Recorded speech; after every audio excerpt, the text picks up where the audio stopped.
ബംഗളൂരുവിലെ ഓട്ടോമൊബൈൽ സ്ഥാപനത്തിലെ deputy general manager ആത്മഹത്യ ചെയ്ത സംഭവത്തിൽ വെളിപ്പെടുത്തലുമായി സഹോദരൻ.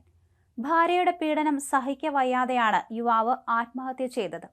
ഇതേ തുടർന്ന് മൂന്നേക്കൊല്ലൽ സ്വദേശി 34കാരനായ അതുൽ സുഭാഷ് സമൂഹ മാധ്യമങ്ങളിൽ കുറിപ്പെഴുതി ജീവനൊടുക്കുകയായിരുന്നു. തനിക്കുണ്ടായ നീതി നിഷേധത്തിൽ മനംനൊന്ത് ആത്മഹത്യ ചെയ്ത യുവാവിന്റെ ആത്മഹത്യാക്കുറിപ്പ് വൻ വാർത്തയാവുകയും ചെയ്തു.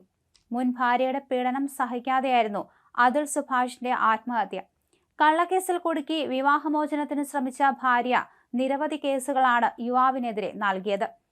ഒടുവിൽ കേസുകൾ പിൻവലിക്കാൻ മുൻ ഭാര്യ 3 കോടി രൂപയും മകനെ കാണാനുള്ള സന്ദർശനാവകാശത്തിന് 30 ലക്ഷം രൂപയും ആവശ്യപ്പെട്ടിരുന്നു എന്നാണ് സഹോദരൻ പറയുന്നത്.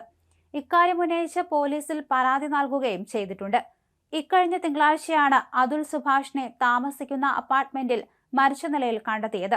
കൊടിയ മാനസിക പീഡനങ്ങൾക്ക് ഒടുവിലായിരുന്നു യുവാവിന്റെ ആത്മഹത്യ. പോലീസ് കണ്ടെടുത്ത 24 പേജുള്ള ആത്മഹത്യാക്കുറിപ്പിൽ ഓരോ പേജിലും നീതി ലഭിക്കണമെന്ന് സുഭാഷ് ആവശ്യപ്പെടുന്നു. കൊലപാതക ശ്രമം, ലൈംഗികാതിക്രമം, ഗാർഹിക പീഡനം, സ്ത്രീധന പീഡനം തുടങ്ങി 9 കേസുകളാണ് തനിക്കെതിരെ ഭാര്യ നൽകിയതെന്ന് സുഭാഷ് ആത്മഹത്യാക്കുറിപ്പിൽ പറയുന്നു.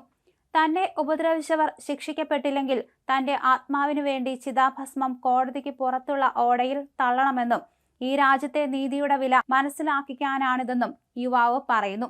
തന്റെ കുട്ടിയെ വളർത്താൻ പണമില്ലെന്ന് ഭാര്യ സമ്മതിച്ചിട്ടുണ്ടെന്നും അവനെ ഏറ്റവും നന്നായി പരിപാലിക്കുന്ന മാതാപിതാക്കളും സഹോദരനും അടങ്ങുന്ന തന്റെ കുടുംബത്തെ ഏൽപ്പിക്കണമെന്നും യുവാവ് ആവശ്യപ്പെട്ടിട്ടുണ്ട്. താൻ ജീവനൊടുക്കാൻ കാരണം ഭാര്യയും ഭാര്യ വീട്ടുകാരും കുടുംബ കോടതിയിലെ ജഡ്ജുമാണെന്നാണ് യുവാവ് ആത്മഹത്യാക്കുറിപ്പിൽ പറയുന്നത്. ഉത്തർപ്രദേശിലെ ജാൻപൂരിലുള്ള കുടുംബ കോടതി ജഡ്ജിയെയാണ് കുറിപ്പിൽ പരാമർശിച്ചിരിക്കുന്നത്. കോടതിയിലെ ഉദ്യോഗസ്ഥൻ ജഡ്ജിക്ക് മുന്നിൽ വച്ച് കൈക്കൂലി വാങ്ങി. തനിക്ക് നീതി ലഭിക്കുന്നതുവരെ തന്റെ ചിതാഭസ്മം നിമജ്ജനം ചെയ്യരുതെന്ന് കുടുംബാംഗങ്ങളോട് അഭ്യർത്ഥിക്കുന്നു. താൻ നേരിട്ട വിഷമം വിവരിക്കുന്ന വീഡിയോ റെക്കോർഡ് ചെയ്ത സുഭാഷ് ഈ വീഡിയോയുടെ ലിങ്ക് എക്സിൽ പങ്കുവയ്ക്കുകയും ഇലോൺ മസ്കിനെയും നിയുക്ത US പ്രസിഡന്റ് ഡൊണാൾഡ് ട്രംപിനെയും ടാഗ് ചെയ്യുകയും ചെയ്തു. നിങ്ങൾ ഇത് കാണുമ്പോഴേക്ക് ഞാൻ മരിച്ചിരിക്കും. ഇന്ത്യയിൽ ഇപ്പോൾ നടക്കുന്നത് നിയമപരമായ പുരുഷ വംശഹത്യയാണ്. മരിച്ച ഒരാൾ ഇലോൺ മസ്കിനോടും ഡൊണാൾഡ് ട്രംപിനോടും ഇന്ത്യയിൽ അഭിപ്രായ സ്വാതന്ത്ര്യം പുനഃസ്ഥാപിക്കാനും അഭ്യർത്ഥിക്കുന്നു എന്നാണ് അദ്ദേഹം എക്സിൽ കുറിച്ചത്. തുടർന്ന് സഹോദരൻ വികാസ് കുമാർ ജ്യേഷ്ഠന്റെ മരണത്തിന് കാരണം അദ്ദേഹത്തിന്റെ മുൻ ഭാര്യയും കുടുംബവുമാണെന്ന് ആരോപിച്ച് പോലീസിൽ പരാതി നൽകുകയായിരുന്നു.